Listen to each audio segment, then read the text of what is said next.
Hola a todos mis amigos, amigas, nuestros seguidores de nuestro proyecto Katica Lee Conmigo. Es un placer para mí hoy leer con ustedes el capítulo 5 del libro que estamos leyendo antes de que se acabe el año. Es El mejor líder de la historia de Lucas Leis.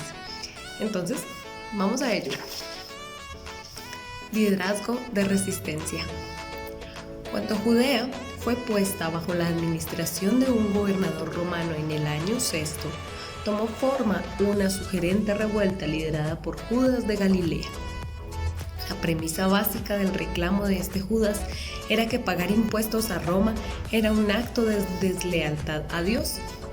La guerrilla, comenzada por este Galileo, pudo haber sido no más que una suma de pequeñas escaramuzas que registra la historia. Pero sus acciones inspiraron a una nueva casta de luchadores de la libertad que luego fueron conocidos como los celotes y llegaron a ser la facción más violenta del judaísmo de su época. El nombre de celotes se refería al celo de sus miembros por Yahvé, Jehová, y acusaban a otras facciones como los fariseos o saduceos como prostitutas del imperio. Y por eso muchos historiadores y eruditos del contexto bíblico afirman que inicialmente los celotes simpatizaron con Jesús, aunque luego llegaron a ser cómplices de su muerte. Los celotes y el libertador. El Evangelio de Lucas nos habla de Simón el celote como uno de los 12 discípulos de Jesús. Mateo y Marcos le llaman cananeo, lo cual es curioso porque todos los apóstoles eran de esa región, por lo cual muchos piensan que lo que se traduce es simplemente un helenismo de la palabra hebrea Juanaim, que quiere decir celote. Sin embargo, también es probable que Judas Iscariote fuera celote. El nombre Iscariote sería nada más un apelativo derivado de Isicariot, que era el puñal curvo característico de los sicarios que conformaban este movimiento independentista. El hecho de que Jesús haya escogido celotes entre los suyos nos abre la ventana a otra arista de su liderazgo. La libertad de la opresión, el celo por Yahvé, la sabiduría de las leyes primarias dadas al pueblo hebreo eran parte de la agenda de Jesús, así como de los celotes. Esos hombres buscaban un libertador y Jesús era un libertador. Escucharlo citar al profeta Isaías y hablar con autoridad no conforme a los religiosos de la época, sin dudas exacerbaba las papilas gustativas y erizaba la piel de los celotes. Acusar en plena cara a los fariseos de sepulcros blanqueados, ver Mateo 23-27. Sin duda, era noticia entre los jefes celotes y sus simpatizantes. No obstante, si esas eran las razones de ellos, ¿cuáles serían las de Jesús?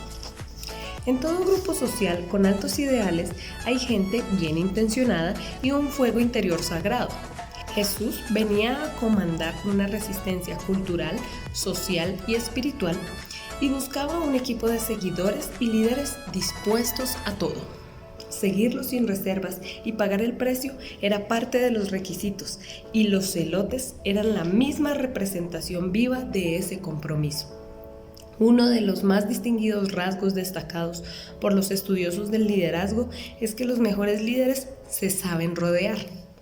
Los líderes excepcionales saben encontrar gente motivada, y los celotes eran justamente gente motivada hacia algunas de las premisas que eran también importantes para Jesús.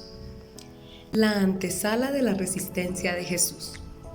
Muchos historiadores de hoy consideran que el fuerte cambio de opinión que el pueblo judío demuestra desde que Jesús entra en Jerusalén y la multitud grita Hosana y la elección de salvar a Barrabás en la escena previa a la cruz tiene que ver con el desengaño de los israelitas frente a las verdaderas intenciones de Jesús.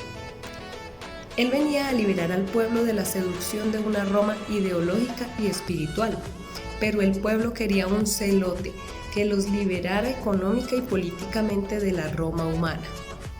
Su resistencia era diferente a la que el pueblo y los celotes tramaban en los atardeceres del valle de Jezreel y las esquinas de Jerusalén. A pesar del discurso judío, Jesús tenía claro que el pueblo hebreo se había dejado seducir mucho antes de que la estrella se posara en Belén. Muchos años antes de Jesús y los romanos, los israelitas habían sido subyugados por la secuencia de gobiernos mundiales de turno.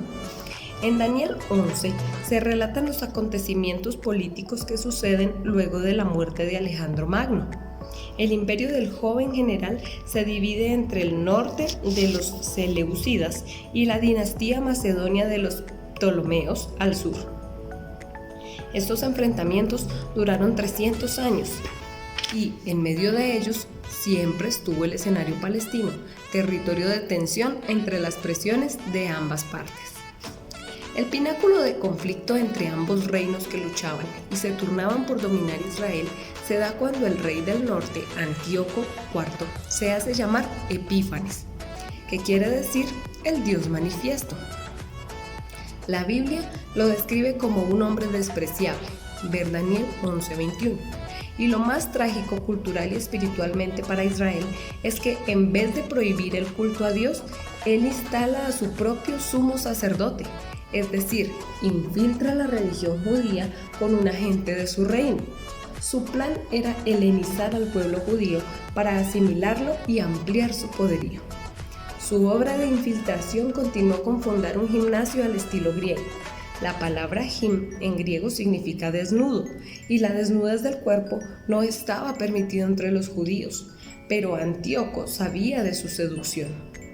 Al tiempo hizo cesar el sacrificio en el templo de Jerusalén y culminó profanándolo al erigir en el altar de los holocaustos un ídolo de Júpiter olímpico y sacrificando cerdos, animal impuro para los judíos, lo que la Biblia llama la abominación desoladora.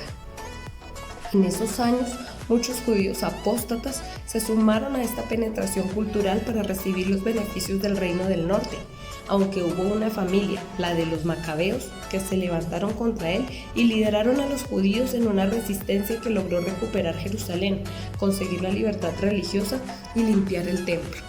No obstante, luego vinieron los romanos, que constituyeron un solo imperio entre las presiones del norte y también las del sur, que traían consigo una fuerte influencia de la cosmovisión egipcia.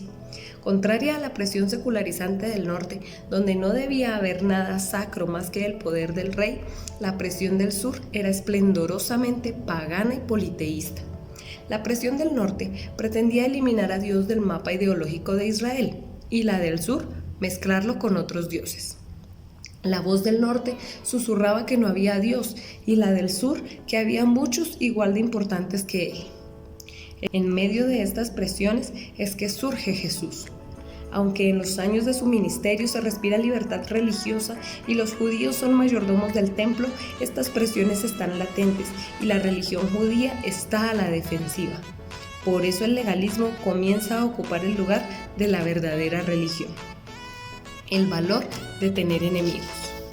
Max Weber, uno de los padres de la sociología, explicaba que todo grupo social necesita un enemigo para edificar identidad y misión. Esto lo han sabido al menos instintivamente los más petulantes demagogos latinoamericanos. Y también hoy lo saben los mercadólogos que comandan las campañas publicitarias de las multinacionales. Cuanto más grande es mi enemigo, mayor es la cantidad de gente que odiará a ese enemigo conmigo. Jesús hizo algo que todos los líderes sobresalientes hacen: eligió sus enemigos antes de tenerlos.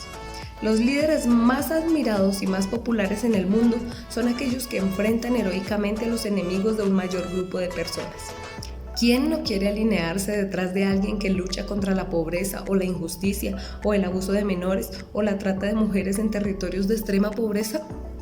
Levantamos aplausos por esos héroes y ganan nuestro favor.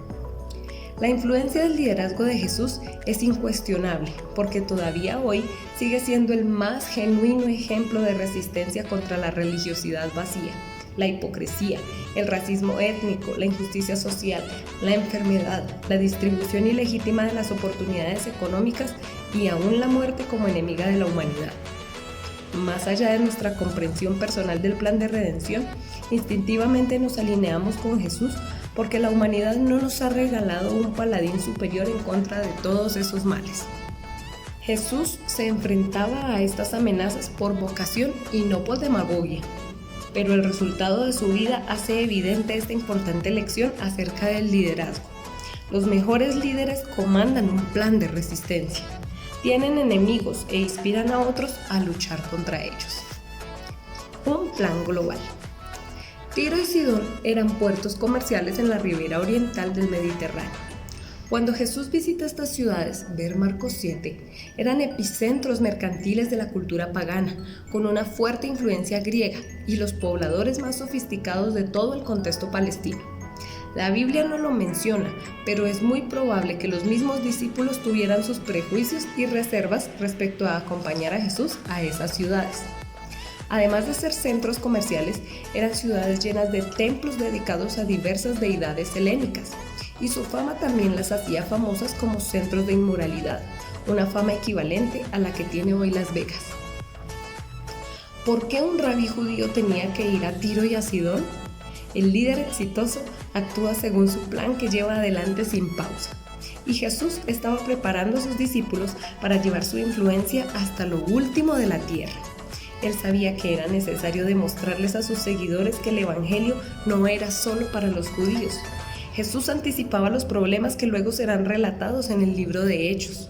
Sus discípulos necesitan tomar contacto con los gentiles y verlos en una nueva luz. Y quizá por eso es que justamente antes de llevarlos a Tiro y Sidón, ver Marcos 7, les habla de la pureza interior y qué es lo que verdaderamente corrompe el alma. Sin dudas, hay algo más allá de una agenda pedagógica, y es que Tiro y Sidón son epicentro de las presiones del reino del norte y del sur. Jesús sabe que no se puede resistir a la defensiva ni encerrándose en territorio seguro. Hay que ser luz en territorio hostil. Jesús tiene claro que la verdadera resistencia no es de protesta, sino de propuesta. Él no fue un mero idealista en una rebelión romántica con el sistema. Hizo proposiciones activas, cruzó fronteras raciales y culturales, habló las leyes superiores de la conducta y encarnó una lucha pacífica pero punzante contra las presiones que experimentaba el pueblo de Israel. Jesús resistió tanto el legalismo defensivo de los fariseos y saduceos como la violencia fanatizada de los celotes, mientras en su plan de influencia tuvo presente resistir a la oleada secularizante del reino del norte y la espiritualización egocéntrica del reino del sur para despertar a aquellos que ya habían sido narcotizados por esas filosofías y religiones. El heroísmo de Jesús y su inspiración. Las iglesias de Estados Unidos y toda América Latina están llenas de hombres timoratos, a medias, agazapados en una vida suburbana cómoda o en una urbanidad de costumbres irrelevantes. Jesús, en cambio, fue impredecible y salvaje a la vez que dócil, gentil y compasivo. Una mirada a los relatos de su vida nos permite notar que no fue el hombre de rasgos afeminados que los íconos de la religión nos han retratado ya por siglos. Jesús fue peligroso, tuvo un corazón heroico, eligió enemigos, tuvo un plan global y ya por siglos ha inspirado a la humanidad a abocarse a una resistencia cultural y espiritual en contra de los valores que corrompen el alma y no son de su reino. William Wilberforce es uno de los miles de ejemplos de hombres que modelaron su liderazgo de resistencia en Jesús. Él lideró la campaña para abolir la esclavitud en el Imperio Británico del siglo XIX.